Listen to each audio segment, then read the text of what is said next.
नमस्कार, मैं हूँ सुरभि सिंह। स्वागत है आपका हमारे चैनल नेक्स्ट 9 न्यूज पर। जी हाँ, आज दिलीप कुमार हम सबके बीच नहीं है, लेकिन उनकी कई ऐसी यादें हैं जो आज भी हमारे अंदर जिंदा है।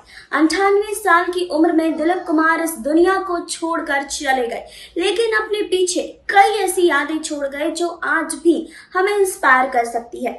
वहीं दिलीप कुमार का तो हर कोई फैन है। मशहूर अभिनेता रजा मुराद ने भी दिलीप कुमार के निधन के बाद काफी कुछ कहा, काफी किस्से बताए, कई ऐसे किस्से भी बताए जिससे हम अब तक अनजान थे। जी हाँ, रजा मुराद ने काफी कुछ खुलासे किए दिलीप कुमार को लेकर। जी हाँ, उनकी अच्छी आदतें, उनके बारे में काफी कुछ कहा उन्होंने। जी हाँ, दिलीप कुमार ने एक बार उनसे कहा था कि यहाँ हर कोई बुरा है। जी हाँ, बस ध्यान रखना कि आप कम बुरे हो। ये बात रजा मुराद को लग गई और उन्होंने कई ऐसे किस्से अपने इंटरव्यू में दिलीप कुमार को लेकर बताए हैं और बताया है कि दिलीप कुमार कितने अच्छे इंसान थे। इसके बारे में उन्होंने खुलासा किया है। इन सब चीजों के बारे में हम आपको बताएंगे, लेकिन यहाँ नहीं, आगे इस रिपोर्ट में। अच्छा इंसान होना बहुत मुश्किल है। इस दुनिया में अच्छा इंसान नहीं है, सब बुरे हैं। तुम्हारी कोशिश ये हो कि तुम कम बुरे हो। दिलीप कुमार की ये नसीहत रजा मुराद आज तक नहीं भूले। दिलीप कुमार के साथ जुड़ी तमाम यादों को रजा मुराद ने शेयर किया। जी हाँ, मूल रूप से आपको बता दें कि रामपुर के रहने वाले बॉलीवुड के कलाकार रजा मुराद का कहना है कि हमने तो अभिनय ही दिलीप कुमार को देखकर सीखा।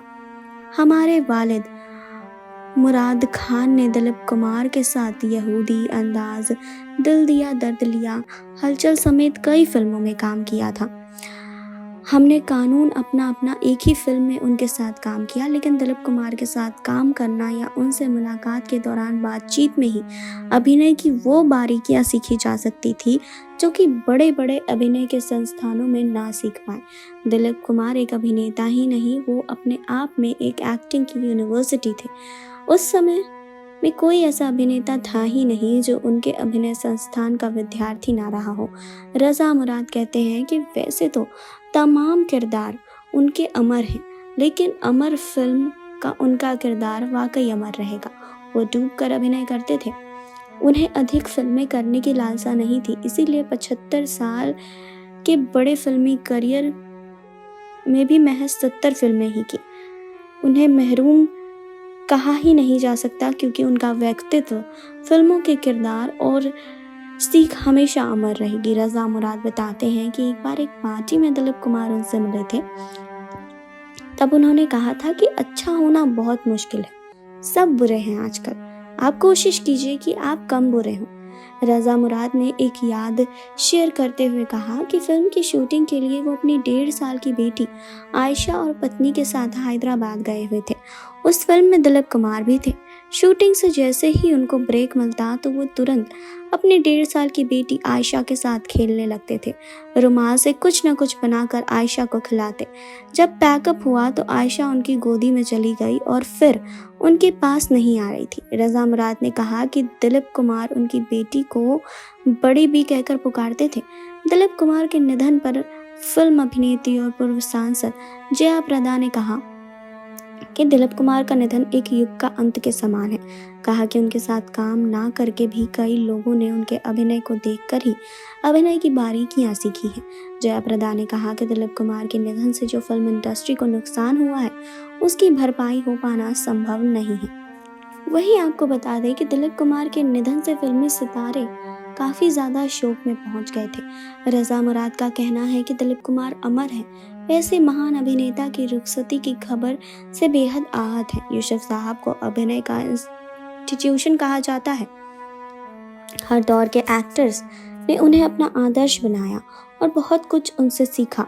रजा मुराद ने कहा कि ये सच है कि एक ना एक दिन सबको जाना है, लेकिन दिलीप साहब का हमको छोड़कर जाना सदियों तक याद रखा जाएगा। वो हमारे भारतीय सिनेमा का गौरव रहे हैं और तमाम ऐसी फिल्में की जिनमें निभाए गए उनके किरदार उनकी फिल्म अमर की तरह अमर हो गए।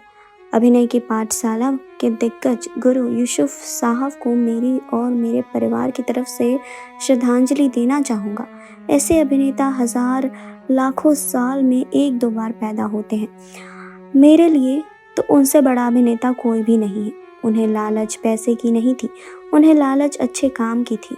चाहे वो मुगले आजम का बागी सलीम हो, गंगा जमुना का आइडल गंगुआ हो, उनकी फिल्मों में निभाए गए उनके किरदार कभी भुलाए नहीं जा सकते।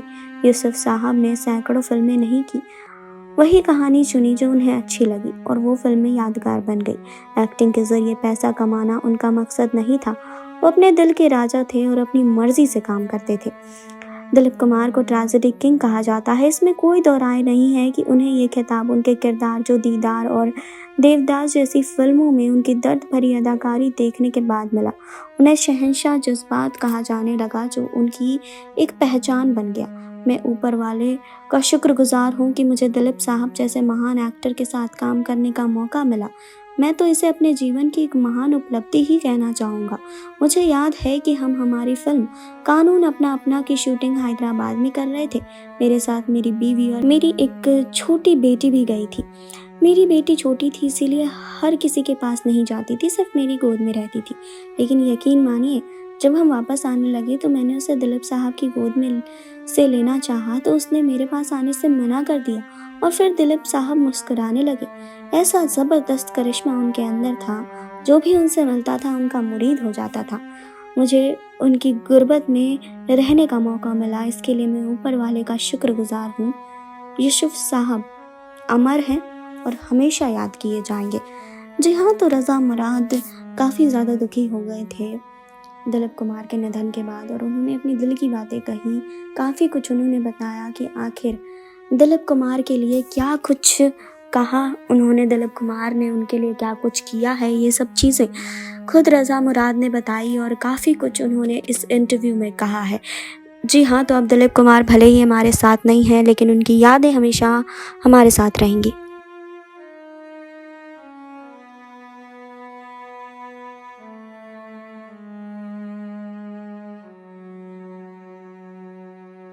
जी हाँ, तो आपने देखी अभी ये रिपोर्ट, आपने जाना दिलीप कुमार के बारे में रज़ा मुराद क्या कहते हैं। रज़ा मुराद ने अपने इंटरव्यू में दिलीप कुमार को लेकर क्या कुछ कहा है, इसके बारे में आज आपने जाना। हमने इस रिपोर्ट में आपको सब कुछ बताया। तो आप अपनी राय हमें कमेंट बॉक्स में बताना ना भूलें। जुड़े रहिए हमारे साथ, लाइक कीजिए, सब्सक्राइब कीजिए और बेल आइकन दबाना बिल्कुल ना भूलें।